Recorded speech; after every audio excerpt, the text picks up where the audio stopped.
On the first Sunday in 9 years, Emma saw something she had never imagined seeing inside her own home. Her 10-year-old daughter, Lily, who always accepted everything with a sweet smile and an almost naive trust in the family, was clinging to the doorframe of the living room, as if the wood was the last protection between her and a fear that did not fit in that small body. His thin fingers dug into the white wood, his knuckles whitish, his chest rising and falling too fast, as if there was no air. The girl's face, normally flushed from playing on the school playground and jogging down the hallway of her Newark apartment, was pale, almost the color of the wall. The tears flowed uncontrollably, mixing with the cold sweat that was born on his forehead. His eyes, always alive, seemed lost, as if looking for a way out in that 2-bedroom apartment that suddenly seemed smaller, cramped, suffocating. The sound of Lily's crying tore through the silence of Sunday morning, a silence that had previously been broken by laughter, low music in the kitchen, the smell of fresh coffee. That day, the smell of coffee didn't bring peace. It just brought a strange weight in the air. "Please, Mum, don't leave me alone with him." The sentence came out between sobs, scratching the girl's throat and, at the same time, tearing Emma's heart.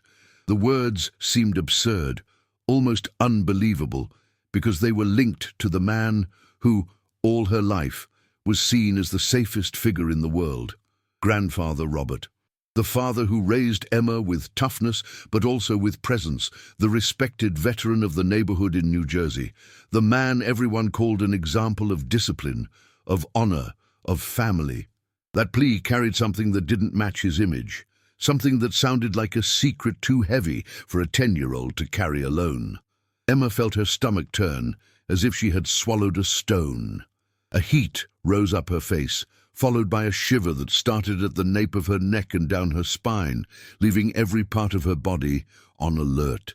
His heart was beating so fast that it seemed to want to come out of his mouth. My head began to fill with questions, all run over. What happened? What did he do? Is it just a childish fear, or is there something worse behind it? How did I never notice anything? There was despair, there was fear, there was an overwhelming sense that some hidden, shocking truth was about to be torn from the family fund. That same night, after making up some excuse to cancel Sunday lunch at Robert's house, Emma lay down next to her daughter, but she couldn't sleep with her. Every time she closed her eyes, she saw the scene of Lily clinging to the door, her fingers trembling, her voice pleading not to be left alone with her grandfather. The image was so strong that it looked like a movie playing on repeat in your head. She tossed and turned on the bed, feeling the sheet crumple under her tense body, listening to the distant noise of cars on the street, but the loudest noise was that of her own thoughts. "There's something very wrong. This is not a tantrum. This is no frills. This is not just fear of the basement." The thought was settling in like a sentence, heavy and cold. The word secret began to echo in her mind like a bell. Secret, secret, secret. A secret that had perhaps been repeating itself for a long time, hidden behind closed doors, polite smiles, plates of food on the Sunday table. A secret that, if she didn't have the courage to face it now, could turn into something even more devastating. It was there, in the dark of the room, with the dim light of a streetlight coming through the crack in the curtain, that Emma made a silent but definitive decision. She decided she was going to find out what was really going on in that back room, behind the door that Robert always said was just basement mess. She decided that it didn't matter if the truth was shocking, if it was ugly, if it destroyed the image of her father that she had carried all her life. She decided that if there was a hidden truth behind those Sunday lunches, she would be the first to look into the eyes of that truth. But to understand how a mother, on a simple Sunday morning, was led to distrust her own father in such a profound way, you have to go back a few weeks, maybe a few months, and see the story as it began. On the outside, everything looked normal, even beautiful. Emma has always been seen as a dedicated mother, one of those who wake up early, take 2 buses to get to work at the hospital in Newark, return home tired, but still find the strength to prepare dinner, ask about her daughter's day, listen patiently to each story from school. At 39, she had already gone through a difficult divorce. She had learned to depend more on herself than on any man, but she was proud of one thing: the relationship she had with Lily. Lily was the center of Emma's life. A 10-year-old girl with brown hair that fell in soft waves down her shoulders, large and curious eyes, which seemed to see the world with a mixture of innocence and attention. She loved to draw. He spent hours with colored pencils scattered around the small kitchen table, creating colorful houses, trees with flowers, dogs running around the yard, always with some detail that would betray the attentive way he observed everything.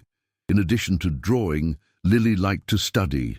She was not the best elementary school student in the neighborhood, but she made an effort, liked to read stories, and was proud when the teacher praised her neat handwriting in her notebooks. Emma and Lily lived in a simple apartment in an old Newark building, with thin walls and hallways that smelled like a mix of cleaning products and food from various kitchens. The apartment had 2 rooms, one for Emma, the other for Lily, decorated with posters of drawings, photos with friends from school, and mainly drawings made by the girl herself. The room was small, with a worn sofa, a television, and a low table that served both for meals and for schoolwork. It was a modest place, but full of life, full of conversations, full of laughter on normal days. A place where Emma tried hard to create a bubble of safety for her daughter. Across the bridge, in a quieter area of New Jersey, was the home of Robert, Emma's father. An old red brick house with an American flag hanging from the porch, and a lawn that he insisted on keeping trimmed at all times. The neighbors knew who he was. Some greeted him by name, called him Mr. Robert, commented on the times when he served the country. He was seen as that kind of man of old words, but apparently honest, punctual, organized. A man who, in the eyes of the majority, deserved respect. For Emma, the relationship with her father has always been a mixture of gratitude and fear. He had been the provider when she was a child, the man who worked 2 jobs to keep the house, but also the man who rarely said, "I love you," who exacted good grades with a stern look, who criticized any sign of weakness he saw in his children. Over time, this tough father became the grandfather who, at least in appearance, seemed to have softened. With Lily, he had a patience that Emma had never seen as a child. He made jokes, told stories of when he was young, bought gifts, invited him to Sunday lunches with almost religious frequency. Sunday lunches at Robert's house have become a ritual.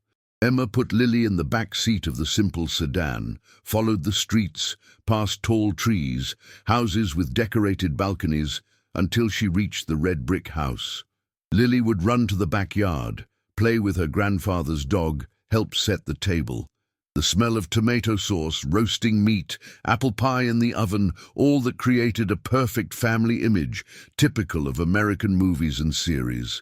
It was as if, for a few hours, the hard life in Newark was outside, and Emma could just be the daughter who returns home to her father with her granddaughter by the hand. In this video, you will discover how a mother trusted her maternal instinct even when everyone around said, with words or silences, that she was exaggerating. You will see how small signs, which many people would call freshness, became the key to saving a 10-year-old girl from a fear she never knew how to name properly. It will follow, step by step, how courage and determination, in a few weeks, can forever change the history of an entire family. Emma didn't suspect anything at first. I saw Robert playing with his granddaughter in the backyard. I saw the way the neighbors greeted him, how they commented on how beautiful it was to see a grandfather so present, and I felt for a few moments a hint of pride. She thought that perhaps Lily was getting a chance that she herself didn't have, the chance to get to know a sweeter side of her grandfather. But like every attentive mum, Emma began to notice little details. Quick looks, silences in the middle of sentences, discreet changes in the tone of her daughter's voice when the subject was Grandpa's house. Gradually, that atmosphere of normality began to gain thin cracks, almost invisible to those looking from the outside, but which, inside, began to bother. It was like a small stone inside the shoe. No one sees it, but the person feels it with every step. The sense of security that Emma associated with family Sundays began to mix with an uneasiness that she herself tried to silence. The truth is that she didn't know it yet, but every little detail that was emerging there, between a plate of food and a war story told by her father, would push her to a discovery that had no turning back. If you've come this far, it's because real history, with real people, real fears and difficult decisions, touches your heart. Help this type of content reach more people who need to hear about protection, instinct and motherly courage. Leave your like, subscribe to the channel, and activate the notification bell so you don't miss the next chapters of this story. When Emma closed her eyes and thought of the old Sundays, those of a short time ago, the first memory that came to mind was the smell of thick tomato sauce bubbling in the large pot, spreading through the kitchen of Robert's house, an aroma that reminded her of childhood. She remembered the sight of Lily running through the yard, with her grandfather's dog behind, its tail wagging, the barking cheerful, the grass staining the hem of the girl's jeans. He remembered loud laughter, the television on the baseball game, his father's voice commenting on the plays as if he were a professional commentator. She remembered herself, more relaxed, leaning back in her dining room chair, listening to all that and feeling for a few minutes that life had found a bearable rhythm. In these memories, Lily would run through the kitchen door, cheeks red, sweating, talking all at once. She said that her grandfather had let her handle the tools in the old shed, that he had shown old medals stored in a box, that he had promised to teach a special little game in the basement the other day. Emma was amused by her daughter's excitement and the way her father seemed looser when he was with his granddaughter. He changed. He became sweeter with age, she thought, trying to keep that lighter side in her heart. But as Sundays wore on, something about Lily's expression began to change. It was something very subtle at first, almost invisible, that anyone who didn't know this girl might not notice. That sparkle she had in her eyes when she talked about her grandfather's house was getting weaker. Within a few weeks, the girl began to ask more questions than before about Sundays. Instead of excitedly asking, "What are we going to bring for lunch?" she started to ask in a lower voice, "Will it be long there?" or "We'll be back early, right, Mom?" Each question came with a pause, as if she were weighing the words. Emma clearly remembered the first day she felt something different in the air. It was a clear Sunday, leaves moving slowly in the wind on the street of tree-lined New Jersey homes. She drove her silver sedan, a simple car that represented freedom, listening to Lily humming a song softly in the back seat. As he turned the corner of his father's street, he saw the red brick house, the flag on the porch, the neighbors mowing the lawn, the children riding bicycles on the sidewalk. On the outside, the scene looked perfect, like a painting. As she got out of the car, Emma felt the sun beating down hard on her face, but a slight chill rose up her chest, without explanation. Lily went down slower than usual. Instead of running to the gate as she always did, she stood for a second next to the car door, staring at the house with a hard-to-read expression. The girl's fingers automatically searched for her mother's hand, squeezing a little harder than usual. Emma noticed this tightness, but tried to ignore it, telling herself that it could just be tiredness or maybe a little laziness to spend the day away from her own toys. Inside the house, the routine seemed to follow the usual script. Robert came to the door, gave Lily a hug, a half-dry kiss to Emma, commented on the traffic, on the weather, on the game that would be on TV that day. The kitchen was full of familiar smells, garlic browning in the pan, tomato sauce cooking slowly, meat roasting in the oven, an apple pie waiting to be brought to the table. Lily helped set the table, placing plates, glasses, cutlery. The dog circled around her legs, wagging its tail. Meanwhile, Robert talked about the same war stories he always told, talking about colleagues who have passed away, about difficult decisions he had to make, about how it had made him a strong man.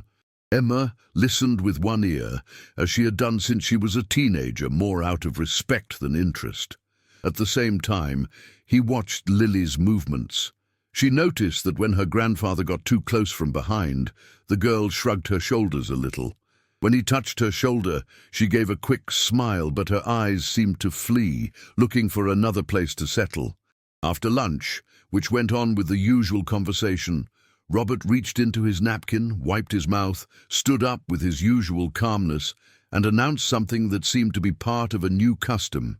He said he was going to show Lily one more special thing downstairs in the basement. He used exactly that word, special. Emma noticed that upon hearing this, Lily tensed up for a second. The fork trembled in the girl's hand. It was so fast that anyone else might call it an impression. But for a mother who knows her daughter's every gesture, it was like a silent scream. Emma felt her heart tighten and a question cross her mind. Why does he always want to go to this basement with her? Why did this place suddenly become so important? Still, at that first moment, she tried to stifle her restlessness with a simple, almost automatic thought. He's her grandfather. He created me. I wouldn't do anything bad. But the feeling didn't go away. On the contrary, it began to gain its own space within it. On the following Sundays, the pattern was repeated. Baseball game in the living room, plentiful food on the table, repeated stories from the past, neighbors waving through the window, and, at some point in the afternoon, the phrase, "Come downstairs, Lily, see our special little game." On one of these afternoons, the television showed a disputed game, with an animated narrator. But Emma did not even pay attention to the score. What caught his attention was Lily's body, sitting next to her on the couch. The moment Robert said the words, "special little game down there," the girl became rigid, as if someone had pressed an invisible button. Her cheeks, which were a little flushed from the heat of the room, suddenly lost color. Lily stopped swinging her legs, something she always did without realizing it. Her hand, which was resting on the arm of the sofa, moved quickly and grabbed Emma's arm so hard that it hurt. Emma looked at her daughter and for a second saw something in her eyes that didn't go with fun. It was fear, pure fear. "I don't want to go," Lily murmured, almost voiceless, leaning close to her mother, as if looking for a shield. Emma heard that sentence so low that for a moment she thought it might have been a thought, not real words, but she felt her daughter's fingers squeezing her arm again, this time even harder, and understood that it was not imagination. Before he could say anything, Robert came to the front of the sofa, smiled, and in a voice that sounded too light for anyone paying attention, said that it was just a secret between grandfather and granddaughter, no big deal. Emma felt as if someone had lit a red light inside her chest. The word secret hit her mind like a hammer. Why does a 70-year-old man need secrets with a 10-year-old, he thought, feeling his heart race. The whole body seemed alert. The hands were sweating, the mouth became dry, a chill ran down the spine. She tried, in the calmest voice she could, to ask what this little game was, but her father responded with a vague comment, saying that it was family stuff and that she worried too much. Trying not to create a scene, Emma watched her daughter's expression as Robert urged her to go. Lily widened her eyes for a second, looked from side to side as if looking for a way out, and then lowered her head. She stood up slowly, still holding her mother's arm for a moment, as if she didn't want to let go. Emma felt in that gesture a cry for help that did not come with words.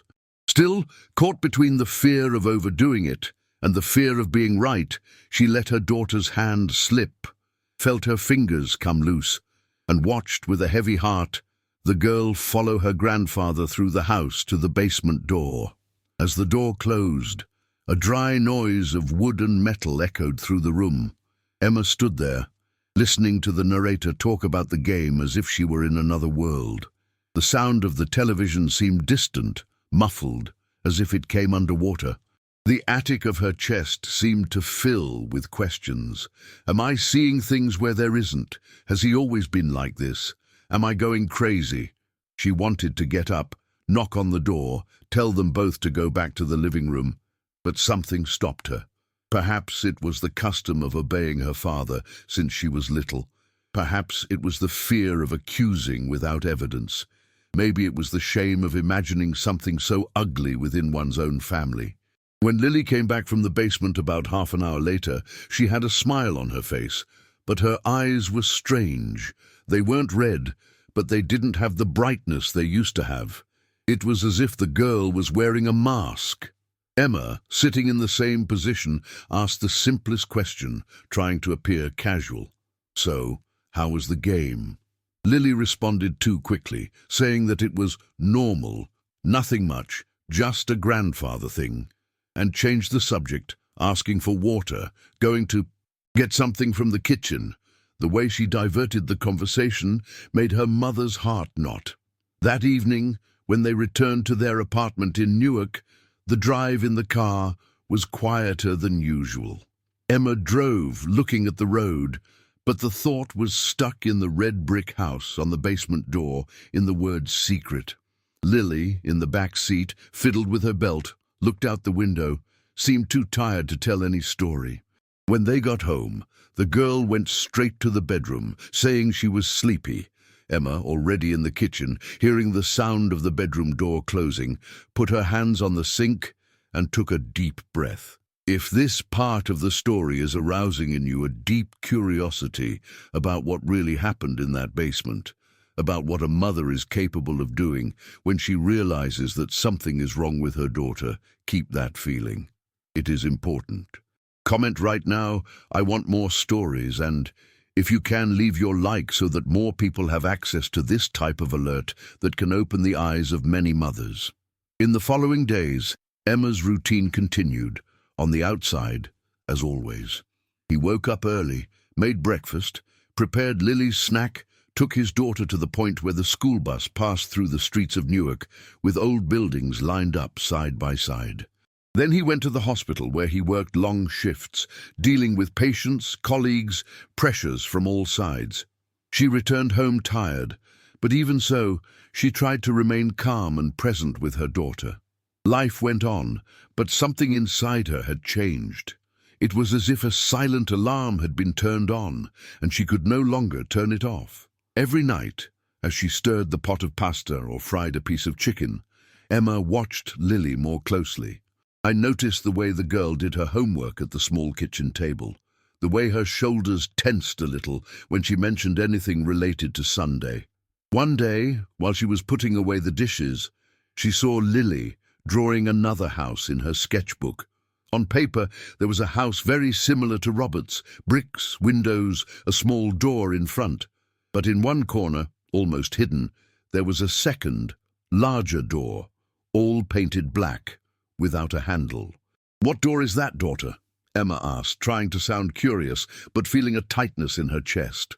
Lily averted her eyes from the drawing, ran her hand over the dark door as if to erase it, and quickly replied, "It's just the room downstairs, Mom." Then he changed the subject, asking if they could eat pasta that night. The answer was simple, but the effect inside Emma was huge. That night, lying in bed, Emma stared at the ceiling for long minutes. Next to it, the clock marked hours that she preferred not to face. The distant noise of cars passing on the avenue arrived faintly through the window, mixed with some television sound from a neighbor. But what made the most noise was the dialogue inside her. Maybe it's just the basement, maybe it's just a silly fear of darkness. He has always been bossy, maybe he's just exaggerating the jokes. Or am I blind? Do I not want to see because it hurts too much to admit that there is something very wrong? Emma's hands rested on her chest, feeling her heart beat faster as she let her mind get too close to the hypothesis that scared her the most. It was like getting close to an abyss.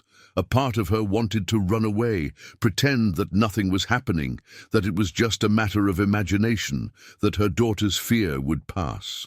But another part, the one that was always stronger when it came to Lily, said that ignoring a silent cry for help was the same as betraying one's own daughter. The turning point began to form in the silence of these nights, but it became clear on a particular afternoon when Emma came home early from work. He found Lily in the room, sitting on the floor, with the drawings scattered around. The girl looked up and for a second forgot to disguise it. There was something heavy about the expression, a tiredness that did not match her age. As she approached, Emma saw that in several recent drawings the same dark door appeared.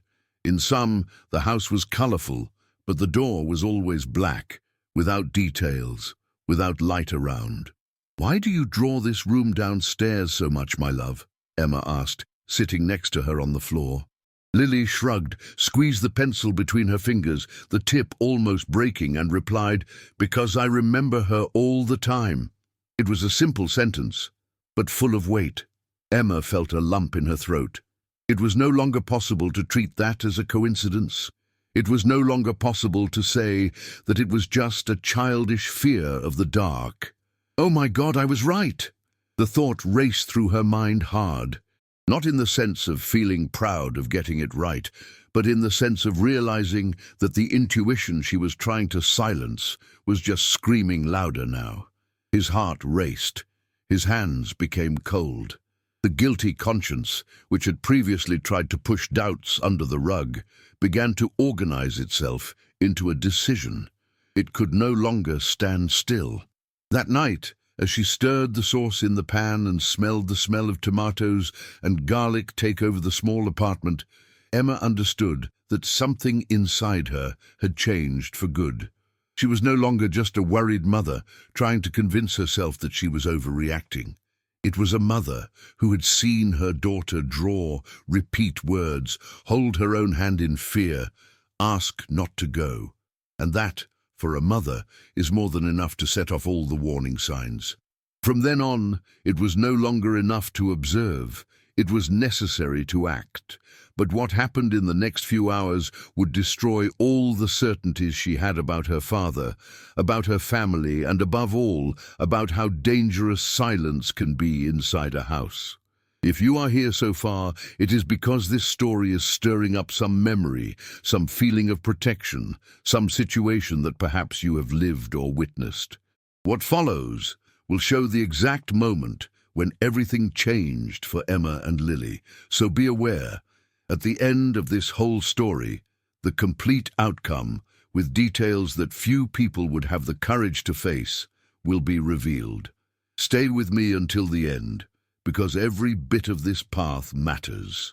The following Sunday, when Emma parked her car in front of the red brick house, the mood was different, even though the sky was clear and the street looked the same as always.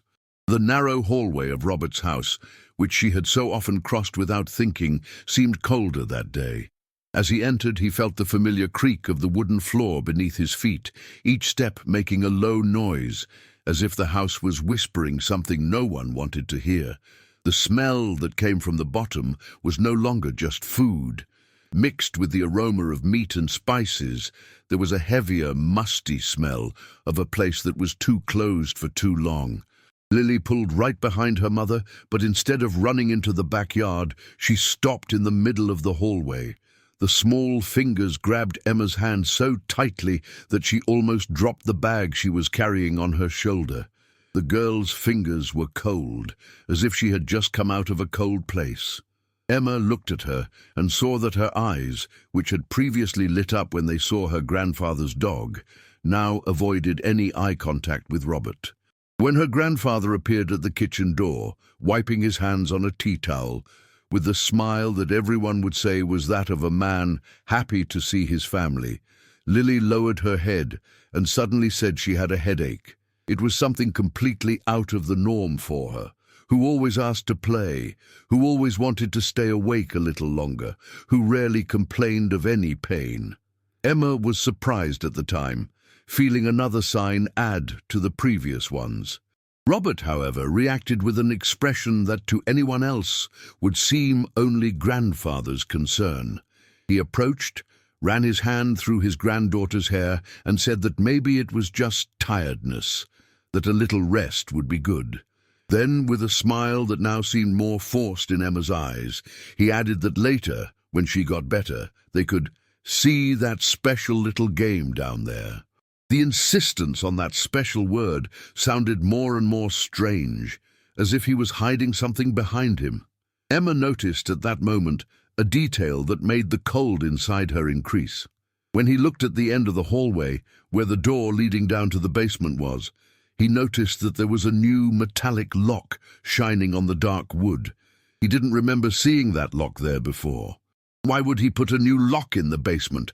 What's there that needs to be so protected? She thought, feeling her breathing get heavier. Throughout that day, Emma began to observe more than talk. She paid attention to the way Robert changed the subject whenever the basement was mentioned. He noticed that Lily looked at the door from time to time, as if she was mentally counting how much time it would take for someone to call her downstairs again. Every sensory detail became stronger for Emma. The noise of the wall clock marking the minutes, the sound of cutlery hitting the plates, the light that came in through the living room window and seemed not to reach the corridor that led to the basement. Inside her, the questions continued to fight with fear. Am I seeing things? Is it just an old man trying to create special moments with his granddaughter, and I'm the one who is turning this into a monster in my head? Or is it that this fear has a reason, and I was the one who took too long to look at it?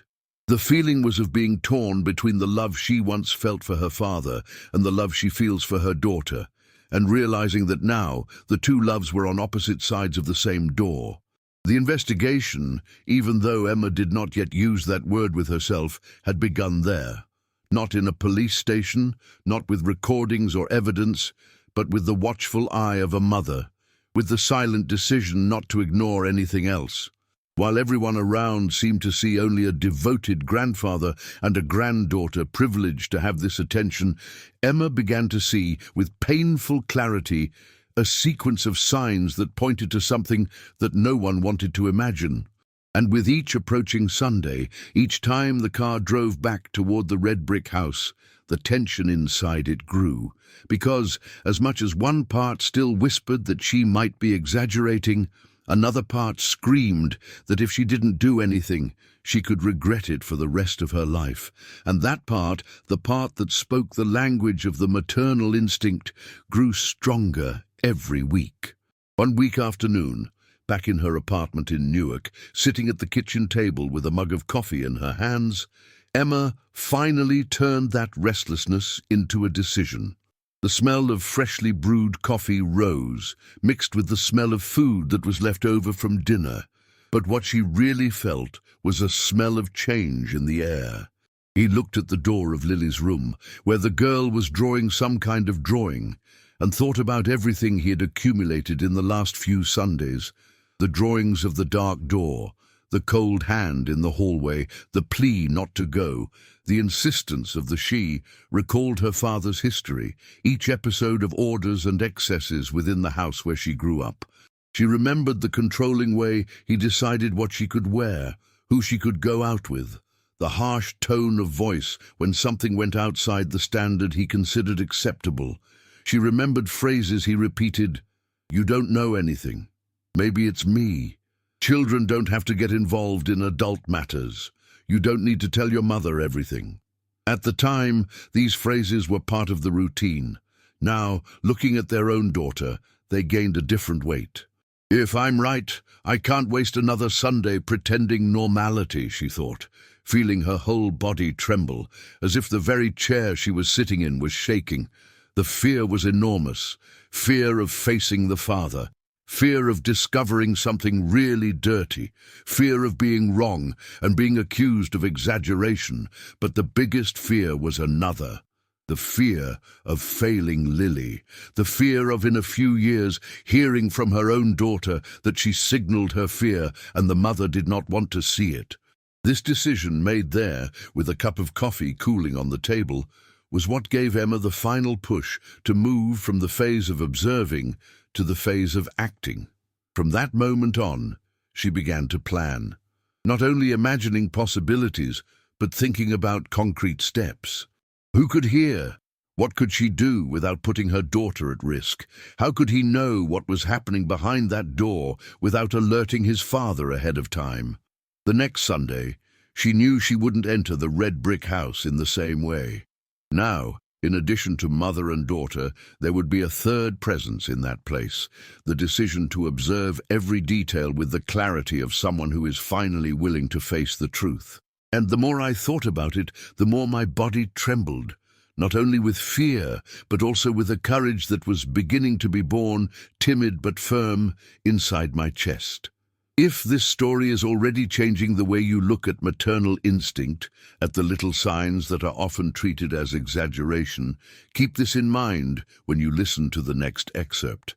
Because even when everything seems to be against it, a mother who decides to really see and not just look begins to mess with secrets that have been hidden for years. And it is at this point that things often start to get out of control. Nothing in this story happened by chance. Every detail Emma began to notice, every drawing, every whispered word, every closed door was like a piece of a puzzle that for a long time she thought she would never have the courage to put together. What you are discovering here may be just the missing piece to understand why so many mothers in similar situations take so long to act, and why, when they decide to act, nothing can stop them. Stay until the end, because the most surprising moment, the one when the secret ceases to be a secret, is yet to come. In the middle of that week, after another sleepless night, Emma found herself standing in the kitchen of the apartment with the phone in her hand, her heart beating so hard that it seemed to occupy her throat. I looked at the screen, at the name of my younger sister Rachel, who lived in another city in Ohio, and felt a mixture of longing and fear. It had been years since the two had talked about their father in depth. They talked about work, children, busy life, but there was a whole field of memories that was always left out, as if a silent agreement had been made between them. That day, Emma realized that she could no longer abide by this agreement. She needed to know if that discomfort that now took over her life had older roots, if that dark basement that now haunted her daughter had also been a scene of unrest for both of them. He took a deep breath, pressed the call button, and put the cell phone to his ear. As he listened to the sound of the rings, he felt his hands become wet. He thought about hanging up before the call was answered, but it was too late. Rachel's voice came from the other end, excited, as she always made a point of seeming. He asked how things were going, commented on the weather in Ohio, quickly told news about Emma's nephews. The two exchanged those minutes of automatic conversation, of sisters who love each other but who have learned to circumvent topics that hurt. Emma waited for the first silence, that small space between one subject and another, to take a chance. The voice came out a little quieter than usual, but firm enough to indicate that she wasn't calling just to know the time.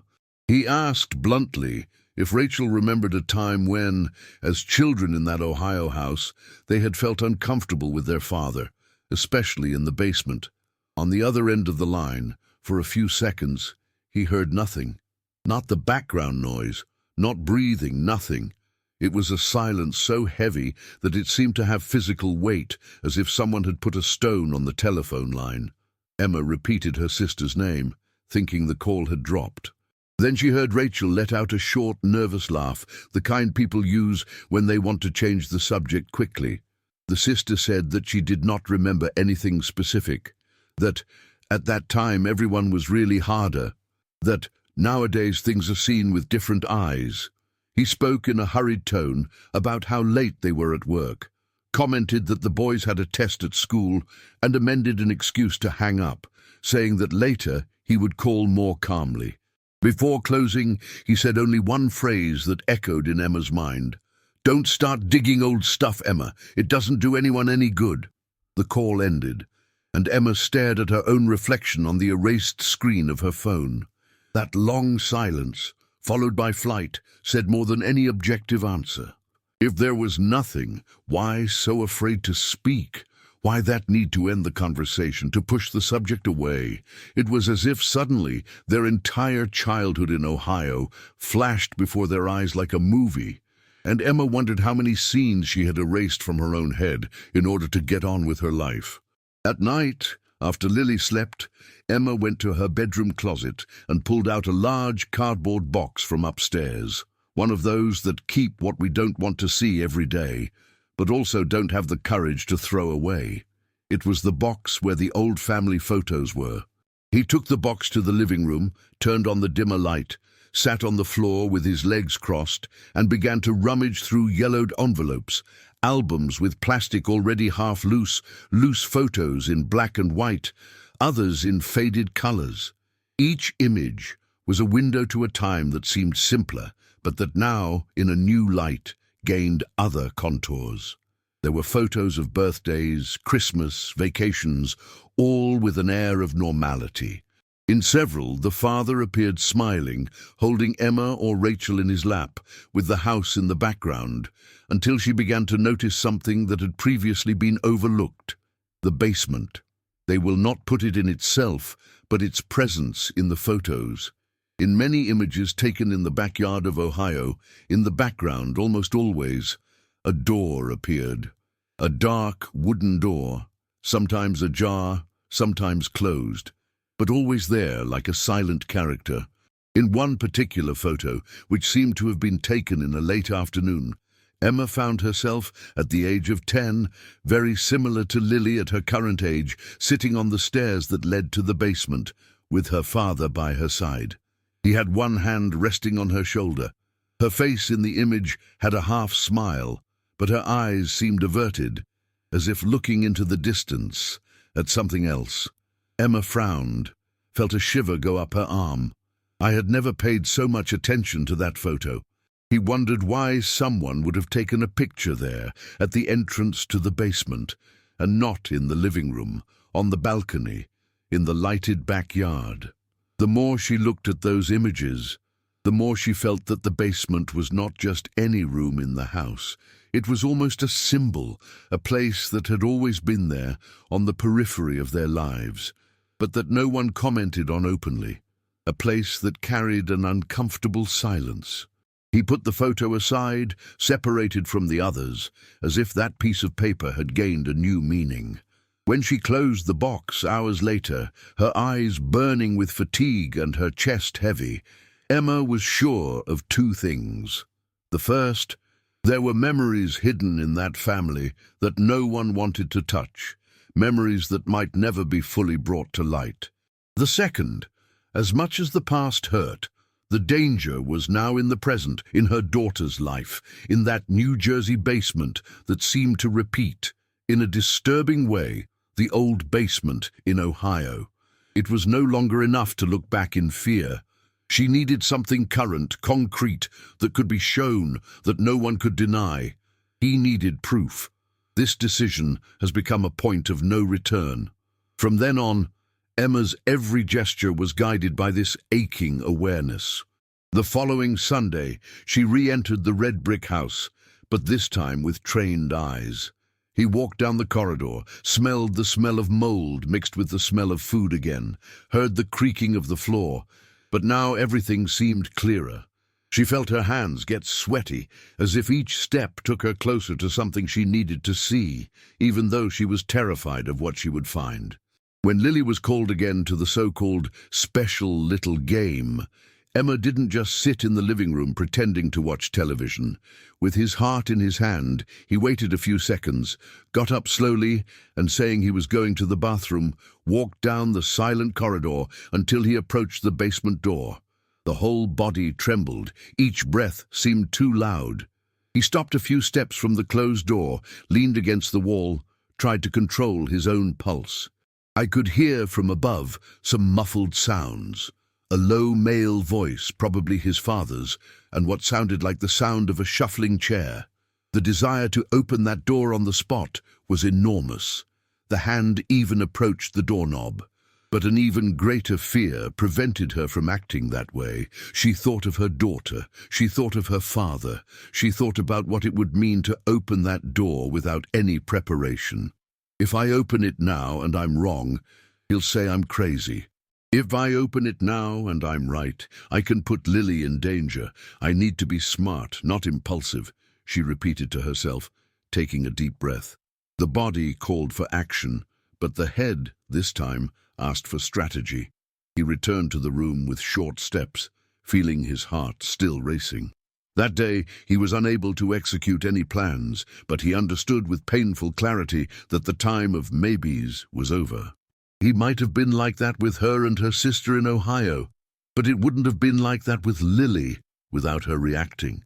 The tension within her had reached a level where every Sunday felt like a countdown. At the same time, a huge obstacle lay before her. The fear of facing her own father, of messing with old things, as Rachel had said on the phone. Even so, the idea of giving up simply didn't fit inside her anymore. As much as she felt on the edge of an abyss, the image of Lily, clinging to the door that Sunday, begging not to go, came back whenever she thought about retreating.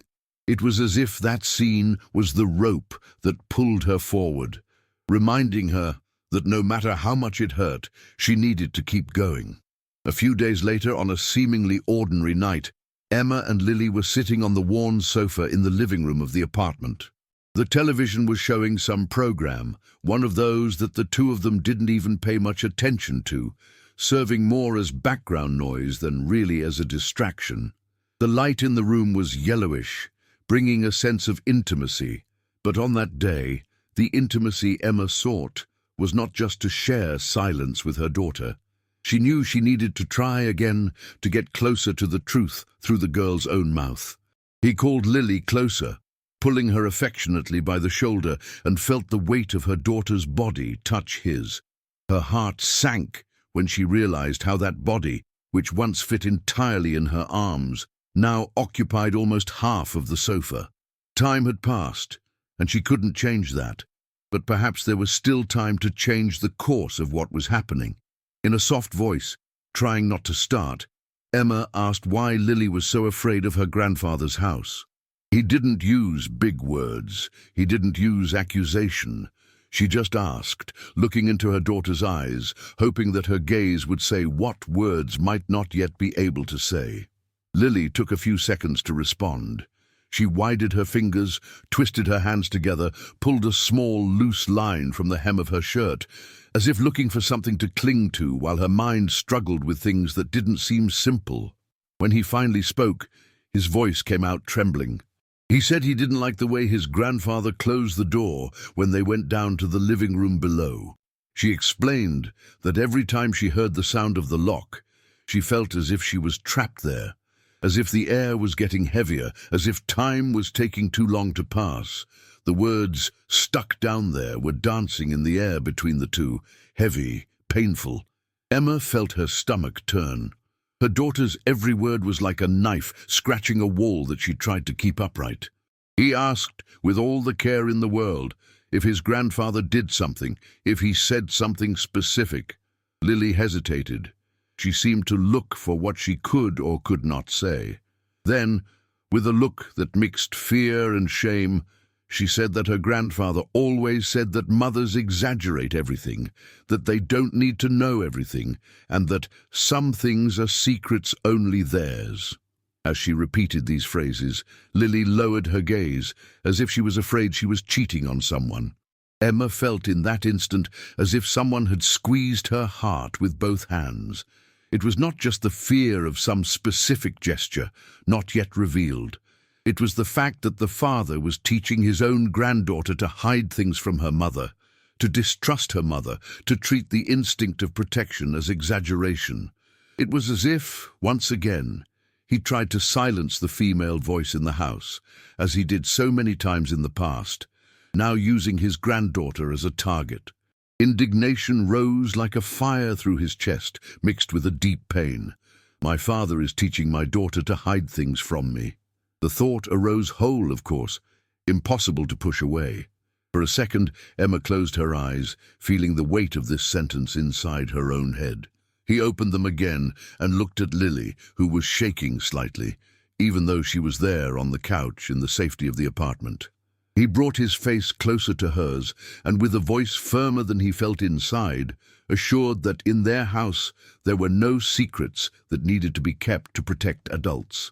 He said that Lily could always talk about anything with her, that nothing she said would make her mother stop loving her, and that fear, when she insisted on showing up, was a sign that something was wrong, not that the child was weak. As she spoke, Emma knew that those words were also for herself. It was as if she was, at the same time, cuddling the daughter and the girl she had once been in Ohio, sitting on the basement stairs, with a half-crooked smile for the camera. At the end of the conversation, Lily did not tell details of what was happening downstairs. Not that night, but when she said that she felt trapped, that she didn't like the way her grandfather closed the door, she had opened a crack. And for Emma, that crack was enough to make the decision she had been putting off. She needed to see it with her own eyes. From then on, the feeling that the moment of discovery was approaching became almost palpable. Emma felt it the way she woke up, her heart racing even before the alarm clock rang. She felt it in the way she looked at Lily getting ready for school, wondering how long she would still let her daughter go to that house without additional protection. She felt in her own body, which seemed to live in a state of constant alert, as if she were always ready to run or to fight. The days leading up to next Sunday dragged on, and at the same time passed too quickly. Emma's thought lived in a loop. What if I'm right? What if it's wrong? What will I see there? Will I be able to listen to whatever I need to hear? The rhetorical questions multiplied, invading every moment of silence. But even though she was afraid, there was something inside her that would not retreat anymore. It was as if he was in the right place at the right time, even if everything seemed confusing. On Friday of that week, during her lunch break at the hospital, Emma sat in the cafeteria with a simple tray in front. Rice, chicken, vegetables. The tables were full of people talking loudly, laughing, complaining about shifts, commenting on cases. She, however, seemed isolated inside a bubble. The noise of the cafeteria reached her, but it was like a distant sound. She felt that she needed to talk to someone who was not family, someone who had an outside view, but who understood the weight of what she was feeling. It was then that she saw sitting in front of her an older colleague, a nurse for many years, a woman with a firm look and a welcoming voice, one of those people who have seen a lot of life and carry a kind of silent wisdom. The two had a relationship of respect and a certain friendship, built in difficult shifts, in quick conversations in the corridors, in outbursts about fatigue and children. That day, Emma felt she could trust her in a different way. She started slowly, saying that she was worried about her daughter, that she noticed changes in behavior on Sundays, that there was something in her grandfather's house that made the girl afraid. The colleague listened in silence, dropping her fork from time to time, leaning her body forward, showing attention.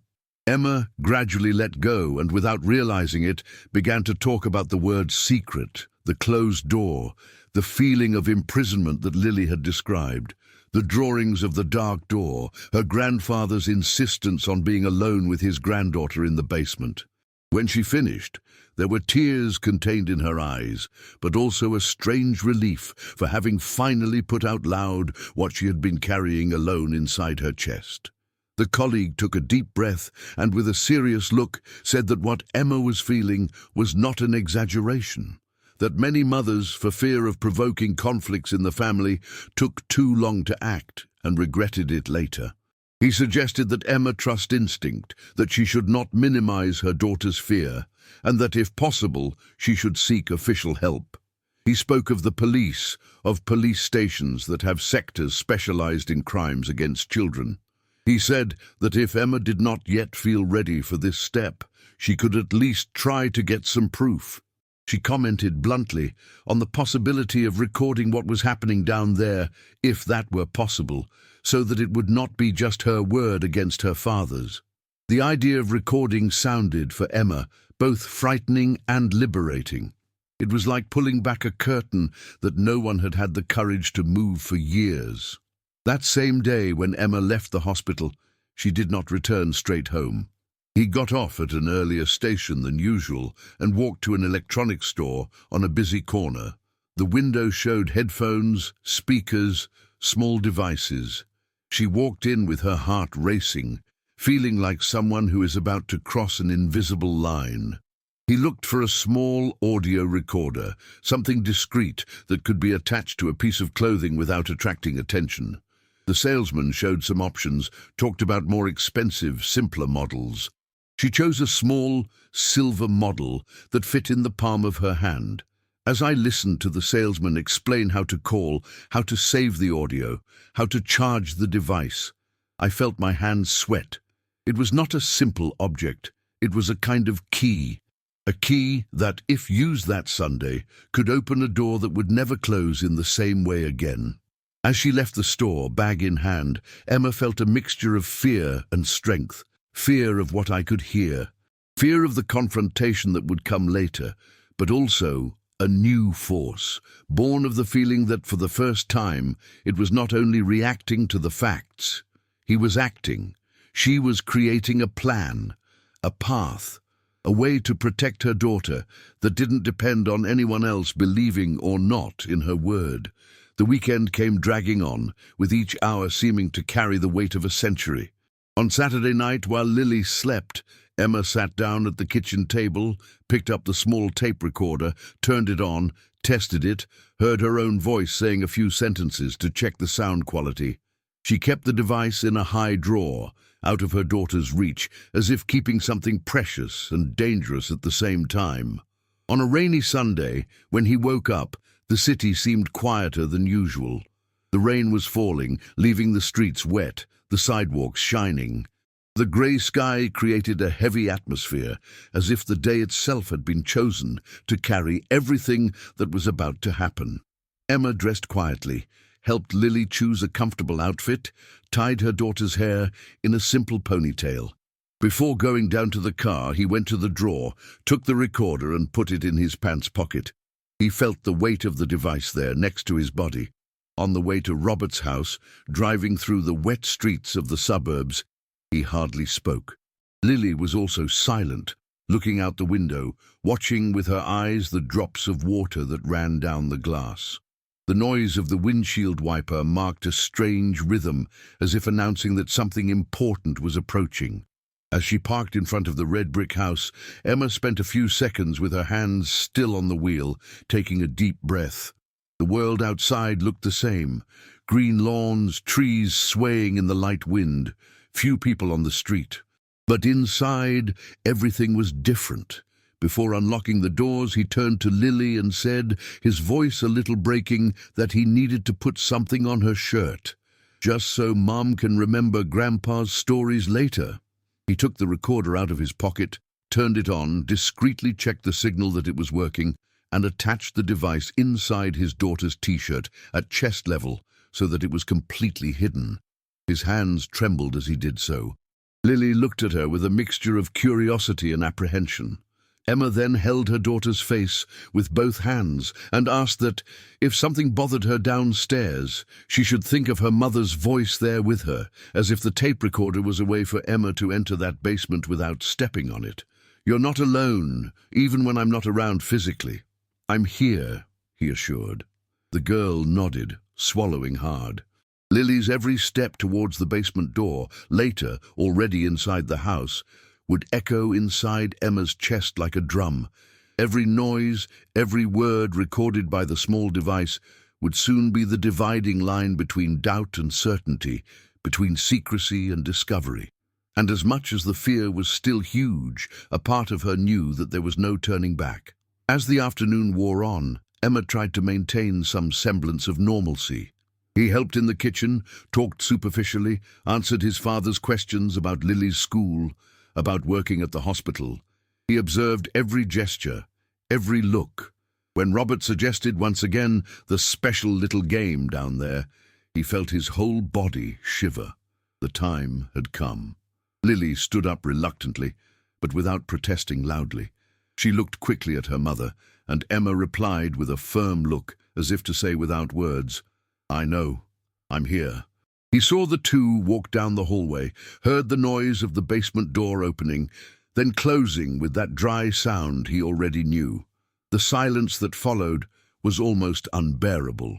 In the kitchen, Emma pretended to arrange dishes, stir pots. But in fact, she was stuck to a single point, the closed door that separated the surface of that house from the room below, where her daughter was alone with her grandfather. The smell of food, which had once brought back comfortable memories, now mixed with the smell of moisture that rose through the cracks, creating a feeling of physical nausea. Every minute seemed to last an eternity. Half an hour later, when Robert came up smiling, saying matter-of-factly that the special game was over, Emma felt an almost uncontrollable urge to scream, to push him against the wall, to demand answers right then and there. But he held on. She knew that any confrontation at that moment, without her having heard what the tape recorder had captured, could put everything at risk. He swallowed his scream, took a deep breath, finished lunch as fast as he could, without really tasting anything. As soon as he could, back in the car, parked on the quiet street of lined houses, he turned on the recorder with trembling hands. Lily was in the back seat, silent, hugging a coat, looking out the window. Emma pressed the button to listen to the recorded content. The sound of his own heart seemed louder than anything, but little by little voices began to emerge. He heard his father's voice, lower, more drawn, telling Lily to sit on his lap.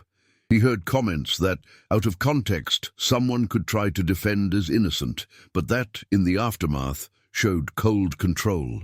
He told the girl to control her breathing, said that it was the little secret of the two, repeated that no mother needed to know everything, and at certain moments what hurt the most was not even the exact content of the sentences, but the tone. A tone of authority, of someone who thinks he has the right to dictate rules about silence to a child. Between these excerpts, something even worse emerged, the sound of Lily's choked crying. It wasn't a scandalous cry, it wasn't a scream. It was that cry that seems more dangerous, the one that the child tries to hold back so as not to make the situation worse, but that escapes through cut breaths. At times, the girl said quietly that she didn't want to, that she was afraid. He responded with cold phrases, telling her not to be dramatic, saying that if she told her mother something, no one would believe her, that mothers always exaggerate, and that it was better to keep quiet so as not to create problems. It was hearing each of these words that Emma's world seemed to come crashing down.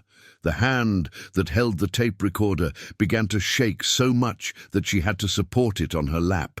His eyes filled with tears, but they were no longer tears of doubt, they were tears of certainty. The certainty that her daughter was being forced to carry too heavy a burden inside a closed room, while she, up here, tried to convince herself that maybe it was just an exaggeration. A mixture of guilt, pain, anger, and a new kind of courage washed over her. There in the car, in front of that same quiet street, Emma understood that she was not just dealing with a bad habit, with an old-fashioned upbringing, with a harsh behavior. I was dealing with abuse, with manipulation, with someone who used the grandfather noose to silence a child, to teach secrets, to train fear. The father she once tried to respect, despite everything, had crossed a line that could not be ignored. This story is not for everyone. If you are here following every step, every breath, it is because you want to know the truth behind the facts without embellishments. What Emma just heard inside that car is the kind of thing that forever changes the way a mother sees the world, her family, and her own history. Are you ready to follow her through to the final reveal? That same night, after putting Lily to sleep, Emma sat at the kitchen table with her laptop open, her cell phone next to her, and the tape recorder in front of her. He could still hear, in his head, the choked cry of his daughter. She knew that if she let time pass, fear might try to make her withdraw again. So, instead of waiting, he decided to act. He turned on the computer, connected the recorder, transferred the audio file.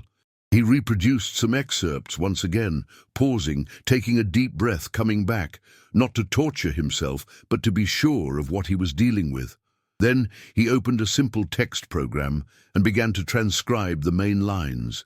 He typed his father's words, his daughter's answers, the crying sound described as such, trying to be as faithful as possible to what he had heard.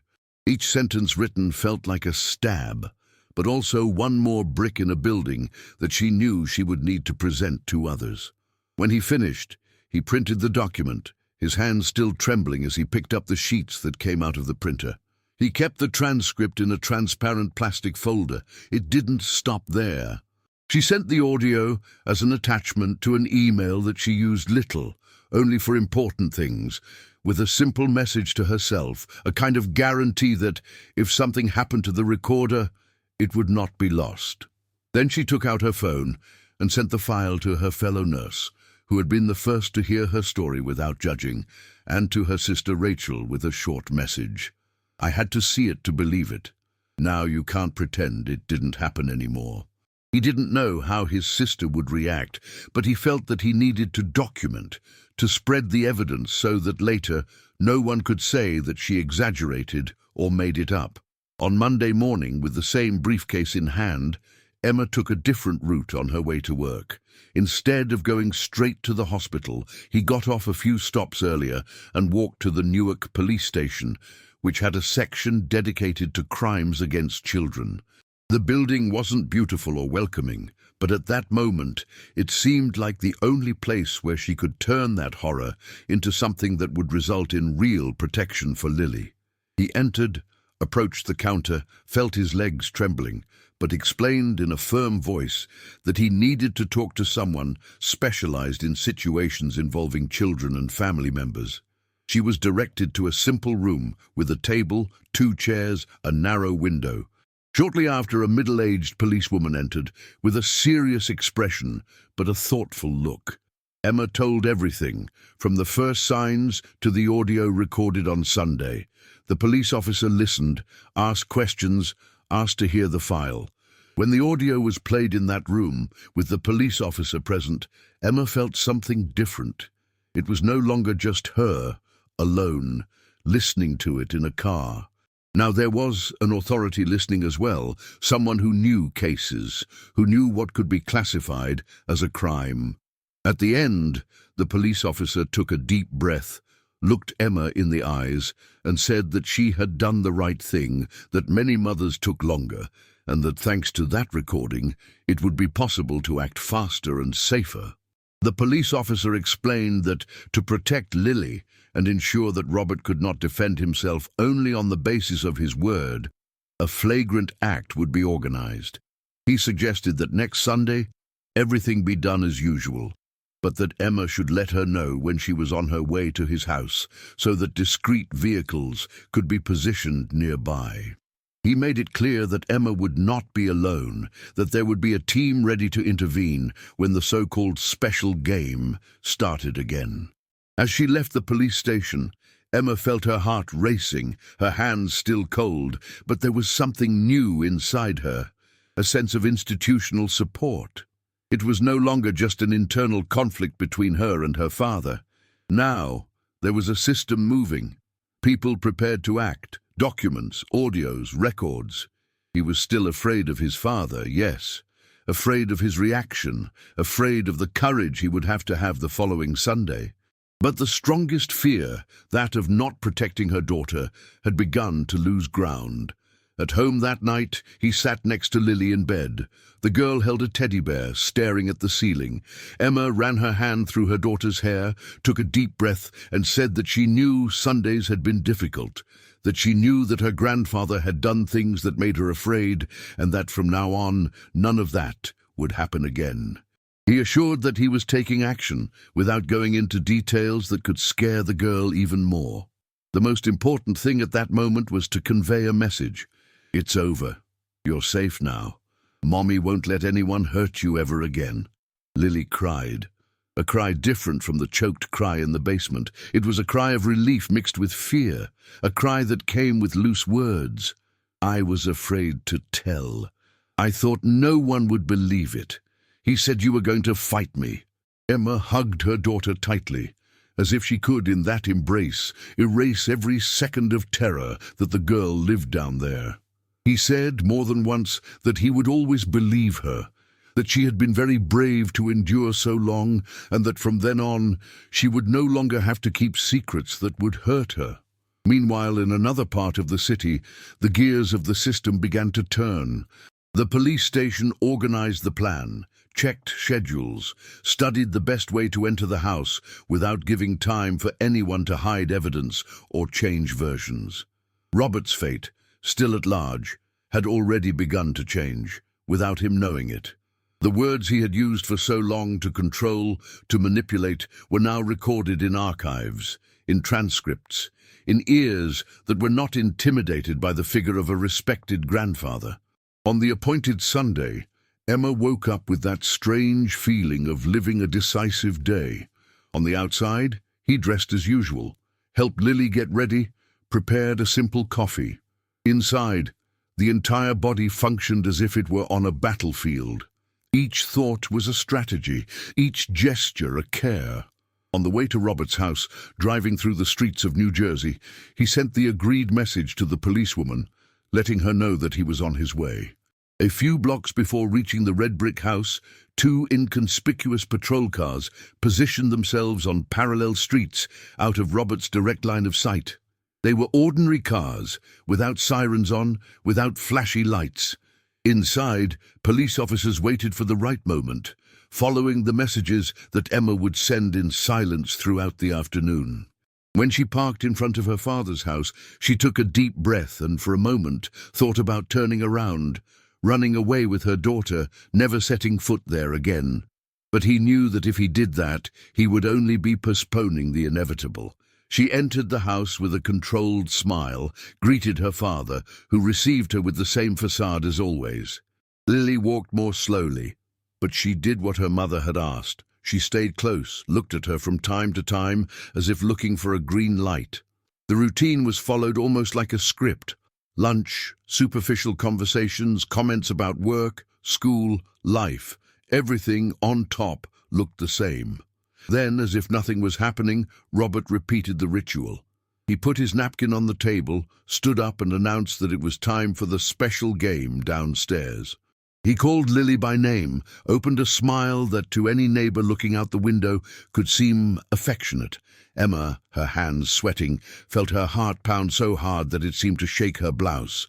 She looked at her daughter and, with an almost imperceptible movement of her head, signaled that everything was under control. As grandfather and granddaughter walked toward the basement, Emma discreetly took her cell phone from her pocket and sent the agreed message. Just one word, short, that meant the ritual had begun. On one of the nearby streets, the police moved. The weather in that house seemed to cease to be normal. To Emma, every minute stretched, every second seemed like an eternity. He could hear the sound of his own footsteps as he walked around the kitchen pretending to pack things. But in the background, what he heard most was the echo of a question. Will it work? Will they arrive on time? Will I be able to hold on if something goes wrong? The next few minutes would soon decide not only Lily's future, but the entire history of that family. What Emma didn't know, as she walked through the kitchen, was that outside on that seemingly quiet street, their world had already begun to change. And as painful as what would come next, nothing would be stronger than the courage of a mother who finally decided to descend, in her own way, the darkest ladder of her own history to bring her daughter back to the light. Before we move on, remember one important thing. Stories like Emma and Lily's are not just entertainment. They can be a warning, a mirror, consolation for many women who have felt at some point in their lives a tightness in their chest and thought it was exaggerated. If you believe that real stories, told truthfully, can help other mothers to trust themselves more, don't forget to like this video, subscribe to the channel, and activate the bell. Thus, this message reaches further and reaches those who really need to hear that they are not alone. The door of the house suddenly opened with a bang that made Emma almost drop the glass she was holding in the kitchen. She heard heavy footsteps crossing the room, a quick murmur of unfamiliar voices, and before she could move, she noticed two policemen passing her toward the narrow hallway that led to the basement. The world seemed to be in slow motion. Emma was paralyzed, her hands clammy, her heart beating so loudly that she could barely hear any other sound. Then he heard what until then he had only imagined. The sound of chairs being dragged downstairs, his father's voice altered, no longer in that calm, grandfatherly tone that everyone knew, but in a mixture of fright and irritation. There was a confusion of noises, hurried footsteps, firm orders given by the police, a muffled protest. Emma felt her legs weaken and leaned against the kitchen counter, staring into the corridor, as if, with her eyes, she could walk through walls and immediately reach her daughter. It was seconds, maybe a minute or two, that seemed too long. The air in the house became heavy. The smell of food, which still came from the pots on the stove, mixed with the smell of cold sweat that rose from her own body, until, suddenly, he heard footsteps climbing the basement stairs. One of the policemen appeared first, with a serious expression, his gaze steady. Behind him another policeman, and between the two, Robert, handcuffed, with his face red, trying to speak loudly, as if he still had some control of the situation. He said it was just a game, that it was all exaggeration, that they were misinterpreting. He tried to use the same authority as always, the same tone that for years made Emma and her sister bow their heads. But now, those words echoed in another scenario. One of the officers held his arm tightly and explained, calmly but firmly, that the recorded audio, Lily's words, and what they had seen down there left no room for doubt. It was no longer the version of one person against another. There was proof. There was a child. There was a pattern. Meanwhile, Lily appeared behind everyone, her eyes wide open, her face wet with tears. The moment he saw his mother at the kitchen door, he ran towards her with his whole body, as if that was the only safe direction in that world that had just collapsed. Emma opened her arms and hugged her tightly, feeling her small body tremble against hers. The girl's crying was no longer contained.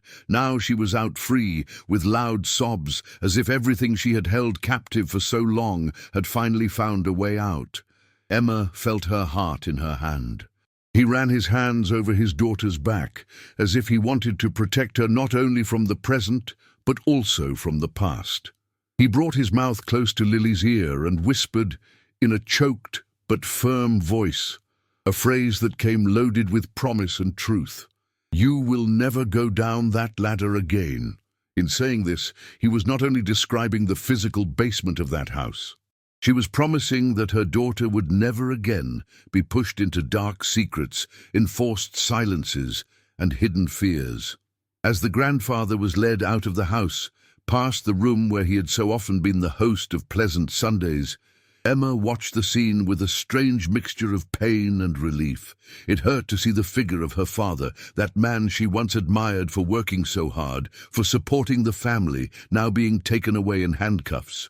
But there was, at the same time, a deep relief, knowing that he would no longer have access to his daughter, that the power he had exercised for years over the women of the family was finally being broken.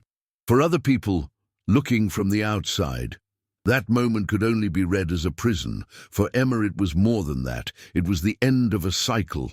It was the fall of an image that for a long time was sustained at the cost of silence, shame, guilt. It was living proof that the maternal instinct, that tightness in the chest that so many call exaggeration, was not madness. It was protection. This story matters precisely for this reason. How many times throughout life mothers feel something strange when looking at a situation and are led to believe that they are exaggerating, that they are dramatic, that they are seeing something. How many are taught to shut up their own discomfort so as not to create a problem in the family, not to disrespect someone older, not to seem ungrateful. Emma's trajectory shows, in a painful but also powerful way, that inner voice deserves to be listened to carefully. What happened to Lily and so many other granddaughters and nieces who would later appear is the darker side of reality, the one that no one likes to face. But it is precisely because it exists that it needs to be named. When a mother feels that something is not right, it is not a sign of weakness or paranoia. It is a warning, a silent request from the body, the mind, the whole story she carries. The protective instinct does not exist for nothing. It is the result of generations of women who have learned, often painfully, to recognize dangers even when everyone around them insists on painting everything in beautiful colors. The message that remains for other mothers when they see Emma hug Lily in that kitchen is clear. You are not crazy. If something in your chest says it's wrong, it's worth investigating. It is worth facing discomfort, facing crooked looks, facing the possibility of being at odds with loved ones. Because in the end, no social embarrassment, no difficult conversation, none of this weighs more than having the chance to protect a child from something that can mark his life forever. The reality is grim. Yes, there are people who hide behind masks of kindness, impeccable reputations, family relationships. There are seemingly perfect houses with well-kept gardens, flags on the balcony, and smells of good food coming out of the kitchen, which hide basement doors where unacceptable secrets are kept. But at the same time, there is hope. There are mothers like Emma who, even though they tremble, choose to act, who, even carrying guilt for not having seen them before, choose to transform this guilt into action, into denunciation, into extra care. In the weeks following Robert's arrest, the small community where he lived went into shock. The people who always greeted him on the street, who called him an example of a grandfather, now whispered at the gates, reading brief news in the local newspapers, exchanging messages in groups. Some said that it was impossible, that there must be a mistake. Others, quieter, began to remember small situations that, looking back, seemed strange. Like a hug that is too long with a granddaughter, an invitation to play downstairs with another girl in the family, a way to keep mothers and fathers away when she was with children. As the case became known, a painful but important thing began to happen. Other granddaughters of Robert, nieces, girls who were now teenagers or grown women from neighboring states, began to speak. In late calls, in messages written with trembling hands, in conversations in quiet houses, they began to tell what they had never said. Some remembered the basement of the old house in Ohio.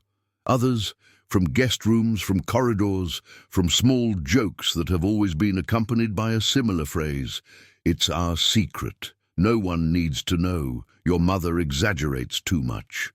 These reports began to join the process. The figure of Robert, who, in the eyes of the community, was a kind grandfather, gradually revealed himself as someone who, for years, used social respect to protect himself. His fall did not correct everyone's past, but represented for many a form of belated justice. Some of these women wrote to Emma, thanking her for doing what no one had done before, for having had the courage to trust her own instinct and not let another generation remain silent. Meanwhile, Emma and Lily's lives went on, with the weight of trauma, but also with the beginning of a healing. Lily began children's therapy at a Newark clinic. Once a week, she sat in a room with toys, colorful cushions, and a patient therapist, trained to help children put into words and play what was once just chest tightness and fear. At first, Lily hardly spoke. I played in silence, drew, spent more time looking at the ground. Gradually, she began to talk about the stairs, the dim light, the feeling of being trapped. The therapist taught Lily to recognize that what she felt was not her fault, that nothing that happened was because of something she did or didn't do. It showed that fear was a natural reaction to an unjust and cruel situation. Over time, Lily gained new words to name old feelings. At home, Emma noticed small changes. The girl started to sleep a little more peacefully on some nights, to laugh a little more loosely in some games, to draw houses with fewer dark doors in the corners. Emma, in turn, also sought help. She participated in support groups for mothers, where other women told different stories, but crossed by the same guilt and the same fear of not having seen signs before. At each meeting, she sat in a circle with other mothers, listened, cried, talked. Gradually, he realized that although he carried the weight of having taken Lily for so long on Sundays to his grandfather's house without question, he also carried something more, the courage to have interrupted it when he understood the gravity. The other women reminded her of this, saying truthfully that not all of them would do what she did. One of the most beautiful changes in their routine was what happened with Sundays. That word, which once carried with it the image of the red brick house, the flag on the porch, the dark basement, took on a new meaning. Instead of waking up preparing to go to their grandfather's house, Emma and Lily began to wake up thinking about what they would do together. Sometimes Emma would prepare a simple lunch with tomato sauce and pasta, letting the smell wash over the small apartment in Newark. Other times they bought something ready-made, just so they wouldn't have to work in the kitchen. After lunch, they would sit on the worn sofa with blankets, buckets of popcorn, and choose a movie to watch together. They also created a habit that, for Emma, became sacred, the moment of conversation, a time when the television was turned off and the two simply talked. About Lily's week at school, about fears, about good things, about what she would like to do in the future. Nothing was forbidden. No theme was too big or too small. The rule was only one. There were no secrets that weighed heavily. As the months passed, this routine went from being a conscious effort to something natural. Lily began to associate Sunday no longer with the fear of being called to the room downstairs, but with the memory of movies, laughter, conversations, and above all, the feeling of being at home, safe. Emma, in turn, began to feel that although she could not erase what happened, she could build a new type of memory on top of the days that were once synonymous with terror. The years passed. 3 years later, the life of that family seemed different, still marked by what happened, but already with new roots planted in firmer soil. Robert was still in prison, answering for the crimes he committed. The process, long and painful, brought to light other victims, old stories that confirmed the pattern that began with Lily's audio. His name, which was once synonymous with respect in the neighborhood, was now associated with the word predator in official documents. He lost the right to present himself to the world as an exemplary grandfather. Emma followed everything from a distance, without feeling the need to be present at each hearing. At times, she was called for depositions and said what she needed to say. But on a daily basis, she preferred to put her energy into taking care of her daughter and herself. He learned to deal with the curious gaze of some, with the guilty silence of other relatives, with the distancing of people who preferred not to face the truth. She also saw, on the other hand, new people emerge around her, friendships born of admiration for the courage she had. Today, when Emma looks out over the simple living room of her Newark apartment, with the worn couch, Lily's drawings taped to the wall, and the smell of tomato sauce rising from the kitchen on any given Sunday, she knows that small space is worth more than any large house with a locked basement door. Sundays are now just for the two of them, sometimes with the presence of a close friend or sister who, after everything, finally found the courage to talk about her childhood fears and also began her healing process. Lily, little by little, returned to drawing houses with open windows, gardens with flowers, and doors wide open to the light, without that dark spot that used to occupy a corner of the paper. The weight that Emma carried on her shoulders did not disappear completely, but was transformed. It has ceased to be a burden of silent guilt and has become a deep commitment to the truth, to attentive listening and daily protection. Robert remains imprisoned, answering for what he did, and each new victim that appears reinforces, in Emma's heart, the bitter certainty that the instinct that screamed inside her was right from the beginning. She still remembers the first time she felt the chill rise down her spine when she heard the word secret in her father's mouth. But today she uses that memory as a living reminder that no reputation, no blood tie, no past as a good father is beyond the safety of a child. In meetings with other mothers, whether in the waiting room of the clinic or in the simple cafeteria near the hospital, Emma repeats the same phrase. If something in your chest says something is wrong, listen. Don't wait for next Sunday. Lily is still in therapy, learning to put into words what was once just chest tightness and cold hands. Some nights she still has nightmares about the narrow staircase and the dim light in the basement, but now, when she wakes up scared, she finds her mother sitting next to the bed, holding her hand and reminding her that she is safe there, that no one else will tell her to keep secrets that hurt her. These small scenes, repeated with patience, become bricks of a new story, in which fear no longer rules the lives of the two. Emma and Lily's story crosses the screen of those who watch and leaves a clear mark.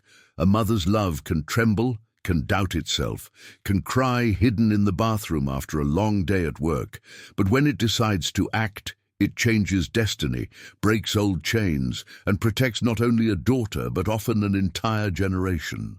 In every glance Emma exchanges with Lily at the breakfast dinner table, there is a silent promise that from then on, no request for "Mum, please don't take me" will be ignored, and that as long as there is a mother willing to descend, metaphorically, the darkest stairs of her own family, there will always be a real chance to turn pain into protection and fear into courage. When we reach the end of this story, an inevitable question arises. How many Emmas are still silent, feeling a tightness in their chest, not knowing if they can trust this feeling? How many Lilies still draw dark doors in paper corners without finding someone who asks, with real openness, what that door means? Emma's journey was not perfect. She took a long time to see some signs.